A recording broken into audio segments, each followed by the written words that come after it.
वाले छोड़ गए, मोहब्बत करने वाले छोड़ गए, इस्तकबाल करने वाले काम न आए, फौज काम न आई, पुलिस काम न आई, मेरी कब्र पे चक्कर लगाने वाला कोई नहीं, मेरी कब्र का वारिस कोई नहीं। पर आज तुमसे क्या कहूं, लहद कभी पता नहीं। और देख ले मेरी कब्र नेस्त तो नाबूद हो गई, मेरी कब्र बराबर हो गई, मेरी कब्र पे चक्कर लगाने वाला कोई नहीं। इसलिए मुसलमानों, कुरान को बका है, कुरान करीम पढ़ने वालों को बका है। शेखुल अरबी वल आजम मौलाना हुसैन अहमद मदनी रहमतुल्लाह अलैह, जिन्होंने कुरान करीम, जो कुरान करीम के आशिक थे, आशिक कुरान, आशिक रसूल भी थे, आशिक कुरान भी थे। और क्यों ना हो खुद इमामुल अंबिया महबूब किबरिया जनाब मुहम्मदुर रसूलुल्लाह सल्लल्लाहु ताला अलैहि वसल्लम की दाते अक़दस हैं, सारी की सारी रात मुसल्ले पे खड़े होकर अल्लाह के कुरान करीम की तिलावत फरमा रही हैं। उम्मुल मोमिनीन सैयदा आयशा सिद्दीक़ा तय्यबा ताहिरा रज़ियल्लाहु ताला अन्हा फरमाती हैं, मैंने कई मर्तबा देखा आक़ाए मदनी मेरे शोहरे नामदार जनाब मुहम्मदुर रसूलुल्लाह सल्लल्लाहु ताला अलैहि वसल्लम सारी की सारी रात मुसल्ले पे खड़े होके अल्लाह के कुरान करीम की तिलावत में ही गुजार देते हैं।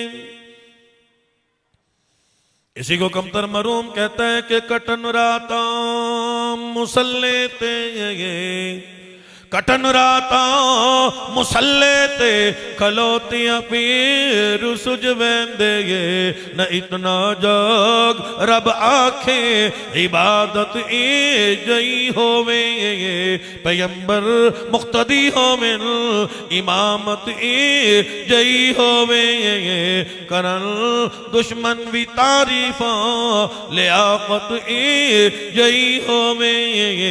सुल्तानुल अंबिया इमामुल अंबिया शाफी मासर साकी कौसर जनाब मुहम्मदुर रसूलुल्लाह सल्लल्लाहु ताला अलैहि वसल्लम सारी की सारी रात मुसल्ला रसूल पे खड़े होके अल्लाह की बारगाह में कुरान करीम पढ़ने में ही गुजार देते हैं।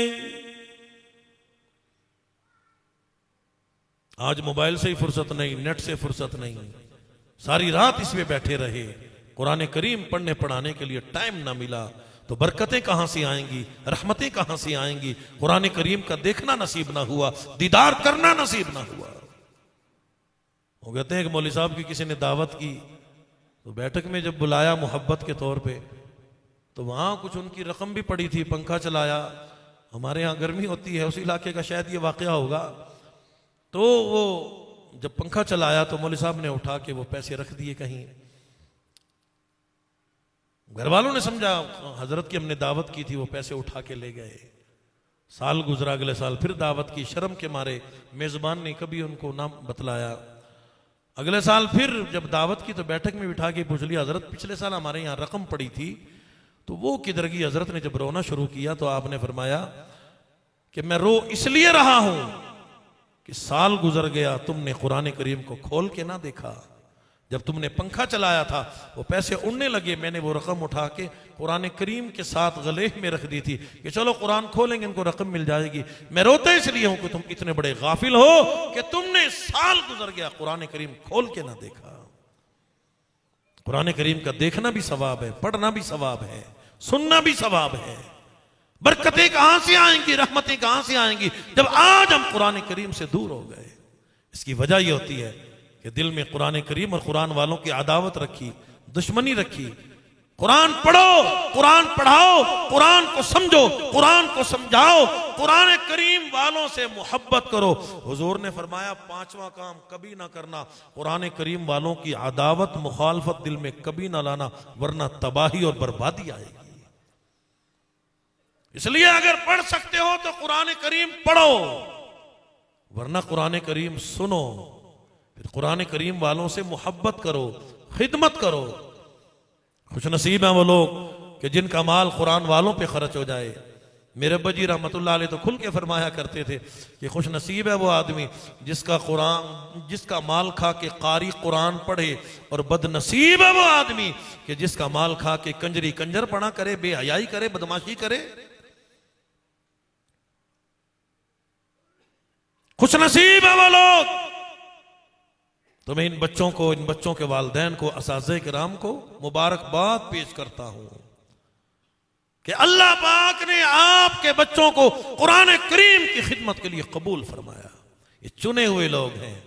यूनिवर्सिटियां, कॉलेजेस, दुनिया के फन सीखने वाले भरे पड़े हैं, लेकिन मखसूस वो लोग होते हैं कि परवरदिगार आलम जिन लोगों को कुरान करीम सुनने सुनाने के लिए, पढ़ने पढ़ाने के लिए कबूल फरमाते हैं।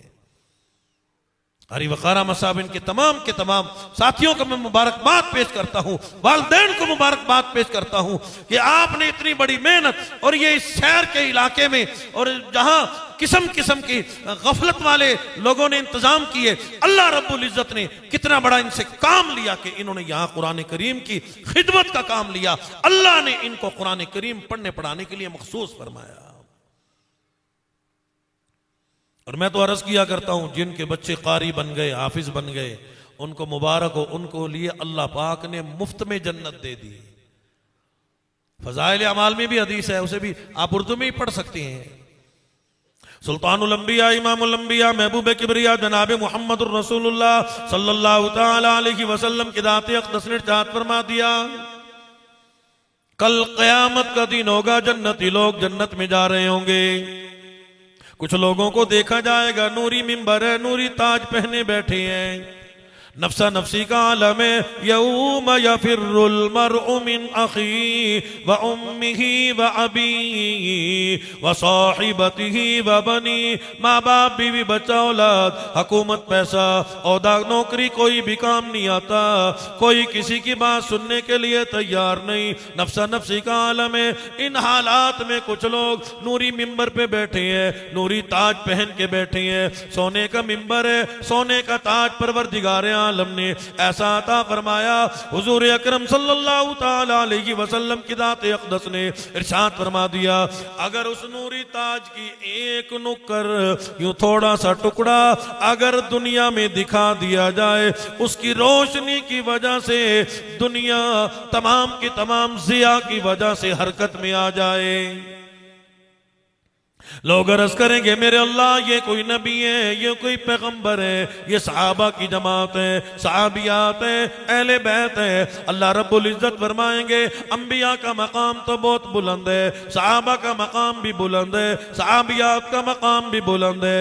ओ लोगों, ये तो मेरे कुरान करीम पढ़ने वाले हाफिज कुरान के माँ बाप हैं, इन्होंने अपने बच्चों को कुरान करीम पढ़ाया। परवरदिगार आलम ने इनके वालिदैन को इतना बुलंद मकाम अता फरमाया, बदले में जन्नत भी मिली, जन्नत का इतना बड़ा औदा मिला। क़ारी कुरान, हाफिज कुरान के वालिदैन को परवरदिगार आलम ने नूरी मिंबर पे बिठाया, सोने का ताज पहनाया। कहते हैं सुभान अल्लाह, कितना बड़ा मकाम है। बच्चों को कुरान पढ़ाया, अपने बच्चों को वक़फ़ किया। आज हमारे यहाँ जब किसी माई को, मर्द को बे औलाद जोड़े, वो कहते हैं जी अल्लाह बच्चा दे, डॉक्टर बनाएंगे, इंजीनियर बनाएंगे, फलां बनाएंगे। और बनाना, लेकिन ये भी तो नियत करो डॉक्टर भी बने, अल्लाह करे इंजीनियर भी बने, प्रोफेसर बने, बड़े बड़े नौकरियों वाले बने, बड़े बड़े अफसर बने, लेकिन कुरान करीम के बगैर गुजारा कोई नहीं। हम मुसलमान हैं, नियत ये होनी चाहिए अपने बच्चों को हाफिज कुरान जरूर बनाएंगे। क़ारी कुरान से रब्बुल आलमीन फरमाएंगे, आजा कुरान पढ़ना शुरू कर दे, अलिफ लाम मीम से पढ़ना शुरू कर दे, और जन्नत के दरजात पे चढ़ना शुरू कर दे। जहां जन्नत आ जाए वहां तक की तमाम जन्नत तेरी है। परवरदिगार आलम फरमाते हैं, लोगों कुरान करीम पढ़ने वालों को कितनी बड़ी जन्नत मिलेगी। अल्लाह पाक कितना जन्नत का बुलंद मकाम अता फरमाएंगे। 6666 आयतें हैं, अल्लाह पाक जन्नत के मकामात पे इतनी अता फरमाएंगे। अलिफ लाम मीम से पढ़ना शुरू करेगा, वन्नास आ जाएगी, अल्लाह पाक इतने सारे दर्जे अता फरमा देंगे, इतना बुलंद मकाम अता फरमा देंगे। रब्बुल आलमीन फरमाएंगे, कारी साहब और कुरान वाले, हाफिज कुरान, तेरा ताल्लुक कुरान कुरान से है, तेरी निस्बत कुरान करीम से है। तूने कलामुल्लाह कुरान मजीद फुरकान हमीद से दुनिया में बड़ी मोहब्बत की है, बड़ी लगन की है। लाख दुनिया की कोशिशों के बावजूद तूने कुरान करीम से दूरी अख्तियार न की, कुरान करीम से हमेशा मोहब्बत की, अल्लाह के कुरान से प्यार किया। आजा आज 666 दर्जे अल्लाह पाक ने तुझे अता फरमा दिए। लेकिन हाफिज साहब तू तो जन्नत में आ गया, जन्नत का बुलंद मकाम मिल गया, तेरे अम्मा अब्बा को जन्नत मिल गई, वालदैन को जन्नत मिल गई, मेहनत करने वालों को जन्नत मिल गई। और हाफिज साहब आज कुछ लोग ऐसे भी थे जो तुझसे मोहब्बत किया करते थे, तुझ पे माल भी खर्च किया करते थे। ये हाफिज साहब है, ये कुरान वाला है, कुरान करीम की खिदमत करने वाला है, कुरान करीम से मोहब्बत करने वाला है। आज किसी वजह से वो जहन्नुम में चले गए, आजा देख ले, उनके हाथों से पकड़ के बिला हिसाबो किताब जन्नत में ले जा।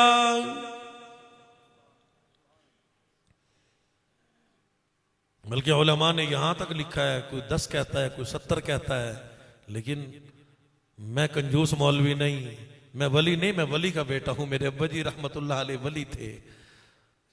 उलमा ने यह लिखा है कि अगरचे उन मोहब्बत करने वालों की तादाद आसमान के सितारों के बराबर क्यों ना हो, अल्लाह पाक फरमाएंगे हाफिज साहब सबको पकड़ के बिला हिसाबो किताब जन्नत में ले जा।